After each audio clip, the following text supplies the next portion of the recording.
katanya, mohon nanti diberikan gambaran seperti apa kami mesti semangat macam ini. Saya bilang, Pak, Bapak itu luar biasa ya. Tahu nggak Pak, orang yang pertama kali menemukan mobil, jangankan mobil begininya, bahannya aja susah nyarinya. Masuk kemudian ke showroom aja nggak ada, di belakang rumahnya cuma otak-atik cari bahan macam-macam, jadi yang sederhana. Ya dari situ aja jadi mobil. Bapak sekarang udah ada mobilnya, tinggal dipasarin aja. Nah sekarang banyak orang banyak mengeluh. Nabi Ibrahim dulu cuman bawa istrinya ke tempat yang gersang luar biasa, nggak ada potensi apa-apa, materinya kosong, itu gersang, tumbuhan nggak tumbuh. Apa yang terjadi? Begitu sampai di situ, satu kalimat ketika meninggalkan Ibrahim istrinya Sayyidah Hajar dengan anaknya Ismail alaihissalam, maka pertanyaan pertama dalam satu riwayat, ahadza min amrillah, apakah semua ini ketetapan Allah? Maka dijawab bala. Perhatikan prinsipnya, selama ini ketetapan Allah, maka Allah tidak akan menyia-nyiakan saya. Dan rizki telah Allah tetapkan kepada kita, maka Allah tidak akan pernah menyia-nyiakan kita. Paham ya?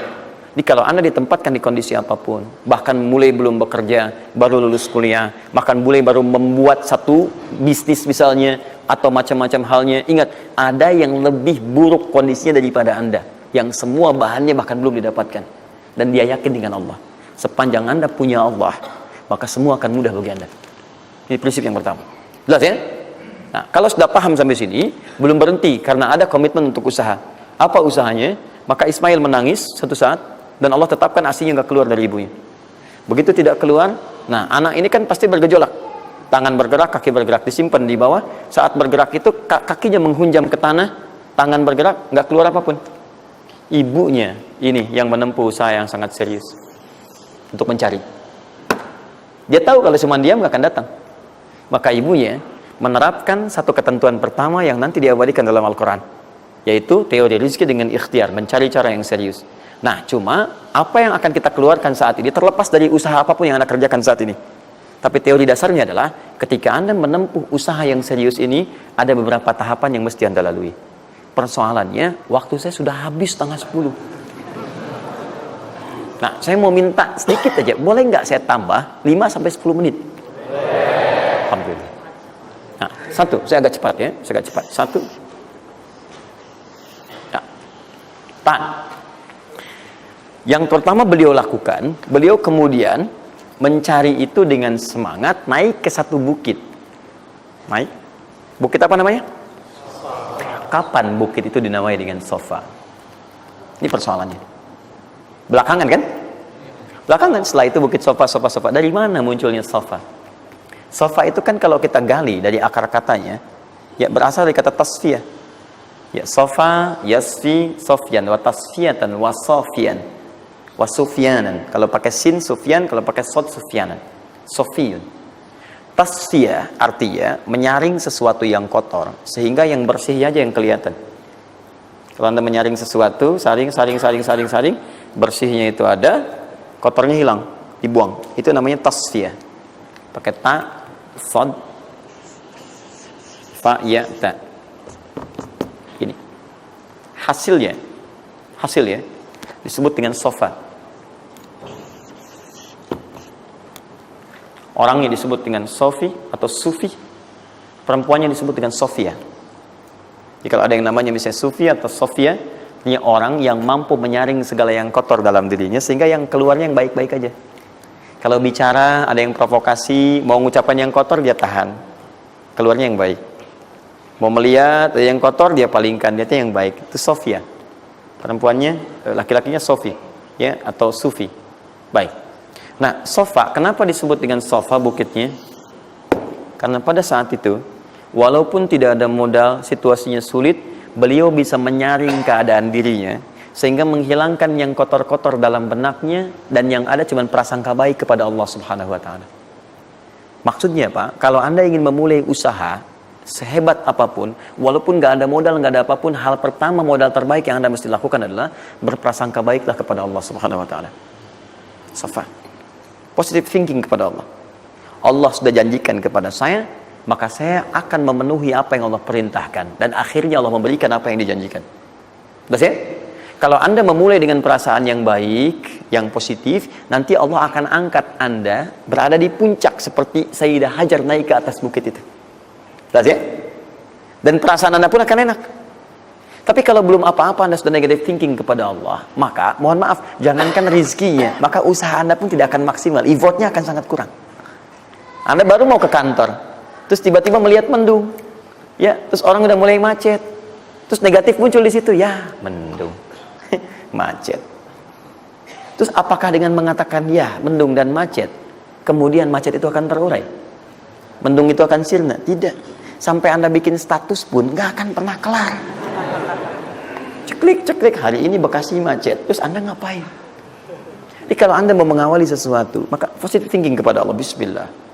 Allah yang bikin mendung, Allah yang bikin terang, nggak ada bedanya. Bismillah, saya diperintahkan, saya jalan. Tak bisa, kemudian saya coba cari alternatif. Macam Anda usaha. Paham ya? Nah, kemudian, bukankah seseorang berusaha itu ingin mendapatkan sesuatu? Puncak hal yang diinginkan, yang diharapkan itu bentuknya rizki. Tapi sifat ingin mendapatkan sesuatu, puncaknya disebut dengan marwah namanya. Sesuatu yang sangat diharap, diinginkan, marwah. Perhatikan baik-baik. Ya. Saya mau tanya begini, dari sofa ke marwah. Berusaha dengan serius Sayyidah Hajar. Lihat sini. Sofa itu kan di atas kan? Terus turun kan? Turun, tahan sini. Begitu ke sini, ngelihat ada peluang di sini. Terlihat seperti ada oase. Maka dipercepat jalannya. Makanya di sini sekarang ada tanda lampu hijau. Ya, begitu nyampe sini untuk laki-laki lari-lari kecil. Perempuan jalan cepat.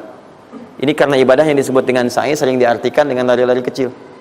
Ini berlari ini teman-teman, jalan cepat ibu. Ini sesungguhnya awalnya ini melihat di sini seperti peluang ada oase di sini marwah. Banyak air. Maka dipercepat jalannya. Sampai di batas ini ragu lagi. Betul nggak ya? Apa cuma fata morgana? Tapi yang paling dahsyat adalah dia memastikan dengan ikhtiarnya. Saya mesti pastikan dulu, jangan menduga-duga. Dikejar sampai ke atas. Begitu kepastiannya tidak ada sama sekali. Ternyata fata morgana saja.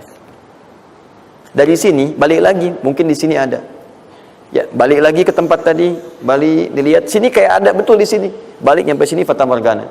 Bola balik, bola balik, bola balik sampai dengan 7 kali. Ya, dari sini ke sini 1. Sini ke sini 2. Ini 3, 4, 5, 6, 7. Ingat, sofa selalu genap, marwah selalu ganjil. Kalau Anda umrah, kemudian tiba-tiba Anda merasa berakhir selesai, tapi posisi Anda di sofa kemungkinan cuma 2. Kalau bukan Anda kurang baru 6 kali, atau Anda terlampau soleh 8 kali.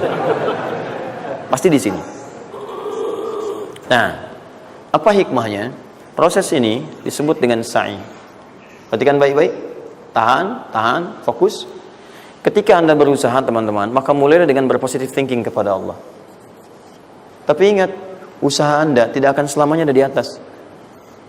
Mungkin suatu saat akan turun. Kan? Mungkin Anda ada di puncak. Mungkin suatu saat Anda turun. Mungkin kadang ada di puncak, kadang stabil aja. Tapi kalau Anda melihat peluang, cepat kejar selama peluang itu baik. Itulah yang dimaksud dengan kompetisi yang sehat. Anda dapatkan kejar. Ada tender, ikut tender dengan cara yang baik, cara yang normal. Ikut. Kalaupun bukan rezeki Anda, nggak ada masalah. Dan jangan pernah macam-macam lah. Saya dah ajar kan nggak pernah nyogok sama malaikat. Malaikat cepat sini dah gitu. Saya kan di sini Nabi gitu kan. Kau minta apa saya kasih, kan nggak pernah. Ya biasa aja bolak-balik. Ya walaupun mungkin ketika Anda kejar itu bukan bagian Anda, mungkin cuma fata morgana, nggak ada masalah. Saya kasih rahasia besarnya. Sepanjang Anda betul-betul ikhtiar dilakukan karena Allah, maka perhatikan baik-baik. Kadang-kadang Allah seakan menunda apa yang menjadi hak Anda, bukan ingin menunda dan membiarkan Anda tidak mendapatkan sesuatu, tapi ingin memberikan semua nikmat secara sempurna. Karena di atas itu ada nikmat pahala, ada nikmat doa, ada nikmat istighfar, ada nikmat usaha, dan nikmat hasil yang tiada terputus. Tidak terputus. Lihat sini. Kalau antum sehari berusaha, nggak dapat apa-apa. Memang, mohon maaf, hasilnya belum dapat diraih. Belum dilihat tuh. Tapi bukankah pada saat itu, doa antum akan bertambah? Bukankah malamnya salatnya nambah? Tahajud? Bukankah di situ kadang-kadang kita istighfar? Ya Allah. Teman-teman, bukankah istighfar menggugurkan dosa? Bukankah berdoa menambah harapan, mengakumulasikan sesuatu? Bukankah tahajud menambah pahala lagi? Kadang-kadang yang diinginkan oleh Allah pertama kali bukan dunia dulu. Ketika Allah mencintai seorang hamba, dia akan berikan pahala akhirat dulu. Karena dunia itu sifatnya sementara. Hei fulan, kamu kemana aja? Kemarin kamu jauh dari saya, baru sekarang kamu pikir dekat dengan saya. Saya nggak pengen kasih dunia dulu, dunia itu kecil. Kalaupun di seekor sayap samuk sebelahnya, sebelah sayap nyamuk ada dunia itu, ada nilainya, saya kasih buat kamu deh, nggak ada nilainya. Ya, karena itu saya ingin kamu akhirat sempurna dulu. Saya ampuni dulu dosa-dosa kamu yang kemarin. Begitu sudah diampuni, hari kedua istighfar lagi diampuni, saya kasih pahala yang banyak. Begitu pahala udah dapat, dosa udah diampuni, baru dunia diakumulasikan. Karena hukum dunia itu, kalau antum usaha akan terus diberikan. Jadi nggak ada yang nggak dikasih. Jadi kalau antum sehari bekerja ini, kelihatannya nggak dapat apa-apa. Bukan nggak dapat apa-apa, disimpan untuk diakumulasikan. Nanti dosa antum tuh udah hilang, amalan udah banyak, antum dapat banyak. Kadang-kadang nggak sadar kalau saat dapat banyak itu sebetulnya itu hasil usaha antum sebelumnya. Itu teorinya begitu. Ya, jadi nggak ada yang nggak dapat apa-apa, semua akan dinilai. Sepanjang antum bergerak dikasih, dan antum buktinya hidup juga. Sampai ke hari itu kan masih hidup, bisa makan juga di hari itu, bisa beraktivitas juga, sehat juga dan sebagainya. Belum dapat apa. Makanya kata Nabi, yang hari itu ada makanan, dia orang kaya sebetulnya. Kalau besok masih ada lagi, kaya banget. Antum sampai sebulan masih ada cadangan. Ini kenapa kita mesti berkeluh kesah? Dan belum tentu hidup juga sampai besok. Yang tuh mau ngumpulin apa? Nah, maka prinsip yang terbaik adalah ketika antum berikhtiar, ikhtiar usaha yang maksimal. Tapi jangan khawatir kalau antum kerja sehari nggak dapat, 2 hari belum ada usaha. Jangan khawatir teman-teman sekalian. Rumus yang mengatakan semua ketika badan bergerak maka rezeki dituliskan untuk keluar. Tapi kadang-kadang ada yang Allah inginkan lebih besar dari apa yang Anda harapkan. Apa yang Allah harapkan ikutkan ke situ, maka Anda akan mendapatkan akumulasi bagiannya. Itu yang dilakukan oleh Sayyidah Hajar. Begitu beliau kemudian naik ke Marwah, nggak dapat, naik ke Safa, nggak dapat. Apa pernah tertuliskan dalam riwayat sedikit aja Sayyidah Hajar mengeluh? Tunjukkan kepada saya kitab mana yang pernah menunjukkan riwayat ketika bolak-balik itu kemudian Sayyidah Hajar berkata, ya Allah, saya kan istri Nabi, saya kesini memenuhi perintahmu ya Allah, ini udah capek kenapa belum turun juga? Pernah nggak? Kedua, ketiga, keempat, kelima, sampai ke yang ketujuh. Begitu sampai di Marwah, baru kemudian diakumulasikanlah itu. Apa yang terjadi? Ibunya yang usaha bolak-balik. Airnya keluar dari mana? Anaknya, kakinya kemudian menghentak lagi. Tiba-tiba keluar air dari situ. Pertanyaan saya, ibu yang lebih tahu di belakang. Kan kalau anak itu sedang haus, pasti tangan kakinya bergerak kan? Kenapa saat pertama disimpan bergerak, airnya keluar? Sudah 7 kali bolak-balik, baru air keluar. Silakan lihat riwayatnya. Pada hentakan itu, ketika 7 kali ibunya bolak-balik, malaikat mengepakkan sayapnya. Itu yang menghantam air dan keluar air. Malaikat yang ditugaskan Allah memberikan rezeki namanya Mikail. Itu ada di Quran surah kedua ayat ke-98. Ya, man kana aduwwan lillahi wa malaikati wa rusuli wa jibril wa mikail. Mikail. Di antara tugas Mikail oleh Allah ditugaskan untuk memberikan rezeki.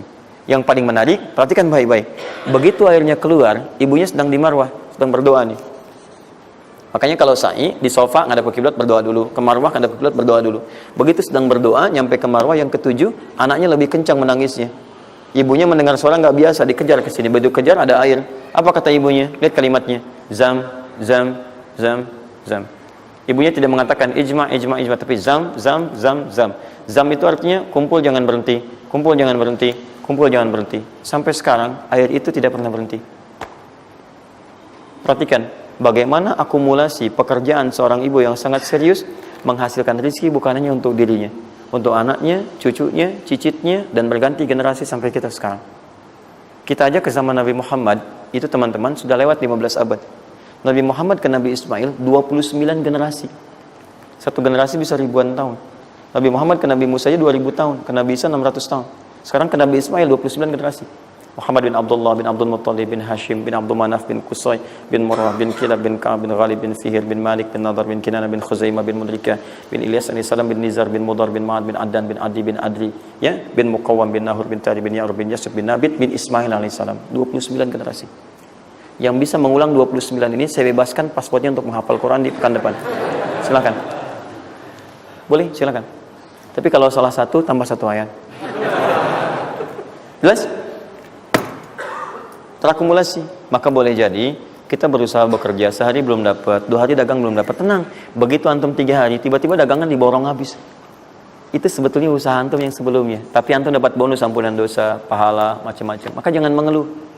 Dan jangan pernah antum sekali-kali, awas ya, awas, mengeluarkan kata-kata yang seakan-akan Allah menghentikan rezeki antum. Maka disitulah kesulitan paling sulit akan antum awali. Ya Allah, apa engkau nggak sayang dengan saya? Saya perlu usaha apa lagi? Kenapa belum diberikan juga? Dan sebagainya. Itu kadang-kadang membuat seseorang kalau sudah kehilangan arah seperti itu sampai meninggalkan agamanya. Itu yang paling fatal. Paham ya?